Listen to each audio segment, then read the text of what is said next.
केंद्र सरकार को सीधा सीधा कह देना चाहते हैं, हम तो प्रदर्शन करेंगे, आपको जो करना करिए, ईवीएम हट के रहेगी, बैलेट पेपर वापस आ करेगा। अगर गृह मंत्री जी हमें गिरफ्तार करवाना चाहते हैं तो करा लें, लेकिन देश के संविधान को बचाने के लिए, ईवीएम को हटाने के लिए, क्योंकि जो real time clock EVM machine में लगा है, उस मशीन को बनाने वाली कंपनी के 4 डायरेक्टर बीजेपी के हैं। तो अगर उनके प्रिजाइडिंग ऑफिसर इस तरह की हरकत कर सकते हैं तो ये पाकिस्तान नहीं है, ये भारत है। देश के माननीय सर्वोच्च न्यायालय का विशेष धन्यवाद करूंगा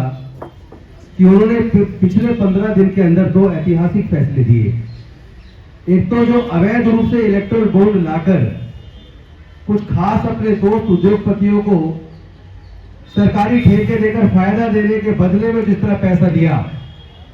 लगभग 90% चंदा केवल बीजेपी को मिला। एक तो उस अवैध इलेक्ट्रल बॉन्ड को माननीय सर्वोच्च न्यायालय ने अवैध घोषित किया, और दूसरा जिस तरह इंडिया गठबंधन के मेयर के चुनाव में जो इंडिया गठबंधन का प्रत्याशी था कुलदीप कुमार,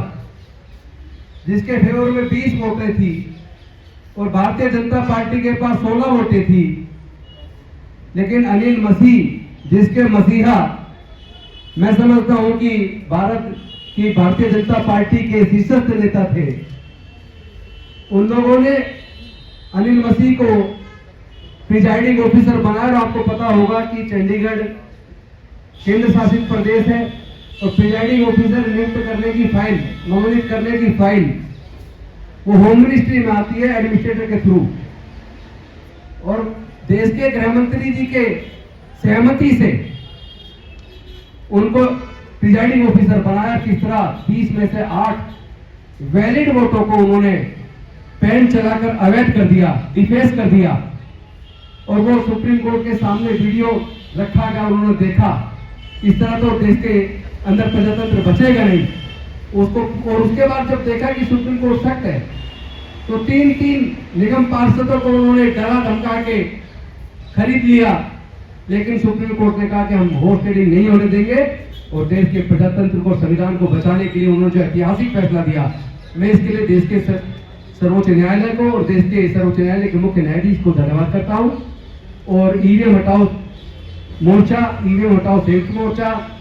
और उसके साथ साथ भारत मुक्ति मोर्चा अमन मेश्राम जी, जो पहले से 2013 से पहले से ईवीएम हटाने की बात कर रहे हैं, लगातार आंदोलन चल रहा है। आज उसमें एक तरफ कांग्रेस के साथी भी सामने खुलकर आए हैं,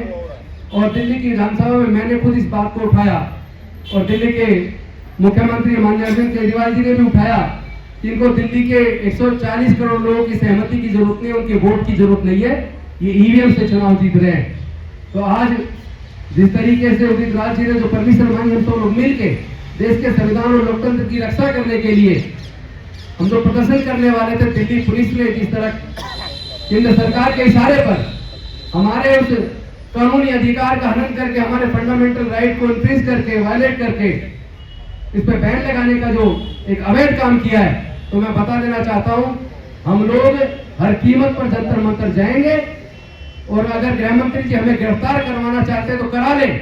लेकिन देश के संविधान को बचाने के लिए, ईवीएम को हटाने के लिए, क्योंकि जो real time clock EVM machine में लगा है, उस मशीन को बनाने वाली कंपनी के 4 डायरेक्टर बीजेपी के हैं। तो अगर उनके प्रिजाइडिंग ऑफिसर इस तरह की हरकत कर सकते हैं तो ये पाकिस्तान नहीं है, ये भारत है। रावलपिंडी के इलेक्शन कमिश्नर ने तो आत्महत्या मांग ली कि मुझे फांसी पर लटका दे दिया, मैंने गलत किया।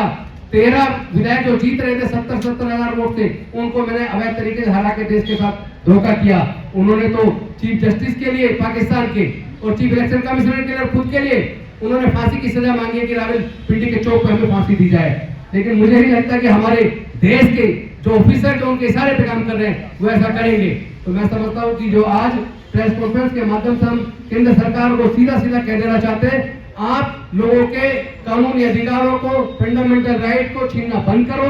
आप इस तरह के कानूनी धरने प्रदर्शन जो फंडामेंटल राइट आर्टिकल 19 के अंदर हमें मिला है, उसको रोक लगाना बंद करो। हम तो प्रदर्शन करेंगे, आपको जो करना करिए, ईवीएम हट के रहेगी, बैलेट पेपर वापस आ करेगा। बहुत बहुत धन्यवाद।